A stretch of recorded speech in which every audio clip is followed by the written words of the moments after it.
et on se les partager avec les organisations syndicales qui sont présentes.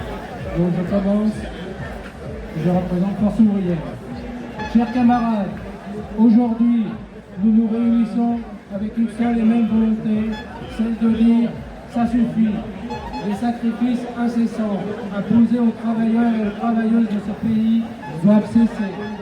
Nos organisations syndicales, CFDT, CGT, FO, UNSA, FSU et Solidaire sont rassemblés aujourd'hui pour exprimer une colère légitime, une fatigue accumulée et surtout une volonté de résistance face aux décisions politiques qui nous affectent profondément.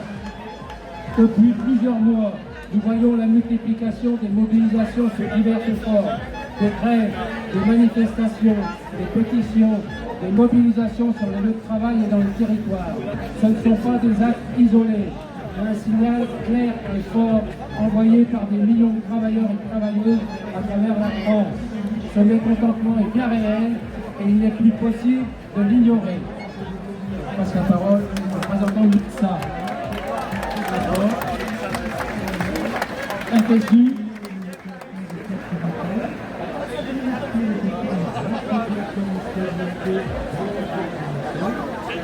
Le 14 juillet, des pistes de budget proposées par le Premier ministre ont été dévoilées. Et la force de constater que ces mesures sont d'une brutalité sans précédent. Une brutalité qui se fait encore une fois au détriment des plus précaires, des plus vulnérables. Ce budget, c'est l'austérité qui frappe encore les travailleurs, les retraités, les malades, les fonctionnaires et les précaires. Que prouvons-nous dans ce projet? Les suppressions de jours fériés, des coûts dans le service public, la remise en cause du lot de travail, une réforme injuste, l'assurance chômage, le gel des salaires, des prestations sociales, la désindexation, des pensions de retraite, doublement des franchises médicales, et pire, la remise en question. Augmentation des retraités. Remise en pension des retraites, le doublement des franchises médicales, pire encore la remise des causes de 5e semaine de congés payés, autant de mesures qui frappent ceux et celles qui chaque jour font tourner notre pays, qui font tourner nos entreprises, qui assurent notre service public et qui nourrissent l'économie. Depuis, le gouvernement est tombé. Et pour le mouvement, encore, et par rapport à rapport de force, a permis de perdre les 2 jours fériés. Cependant, le plan d'austérité est toujours d'actualité. Ouais!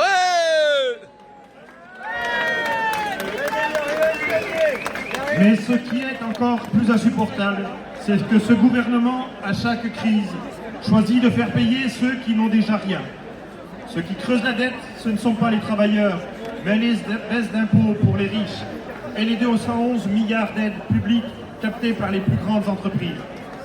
C'est un système injuste, un système qui met à mal nos valeurs fondamentales de solidarité et d'égalité.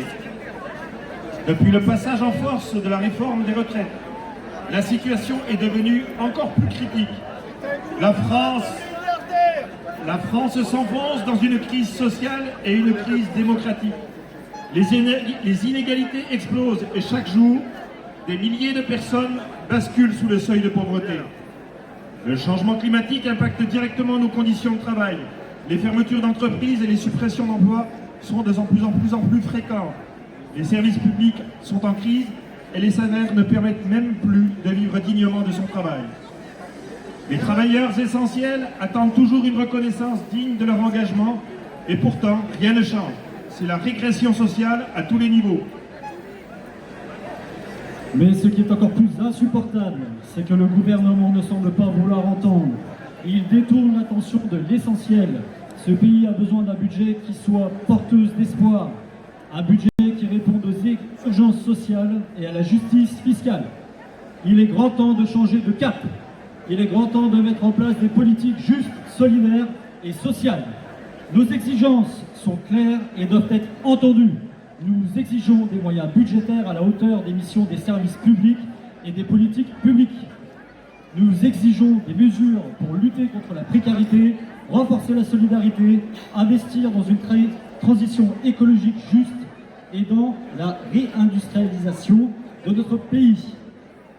Nous exigeons une justice fiscale avec des taxes sur les gros patrimoines et les très hauts revenus, la condamnation de versement des dividendes et des aides conditionnées aux entreprises qui ne respectent pas les droits des travailleurs.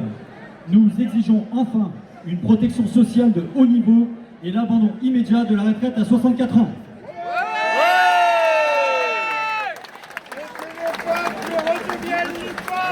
Nous appelons donc aujourd'hui toutes les travailleuses et travailleurs de France à se mobiliser massivement, à signer la pétition intersyndicale stopbudgetbayrou.fr. Le projet de budget actuel doit être abandi. Ce budget, c'est l'injustice pure et dure. Et il faut qu'il disparaisse. Nous avons le droit à la dignité et à des conditions de travail qui permettent à chacun et chacune de vivre correctement. Ensemble, nous pouvons changer la donne et obtenir les avancées sociales dont ce pays a besoin. Nous restons mobilisés et après cette journée de mobilisation et de grève, nos organisations resteront en contact pour poursuivre la lutte et prendre toutes les initiatives nécessaires. Les sacrifices pour le monde du travail, ça suffit, on lâche rien!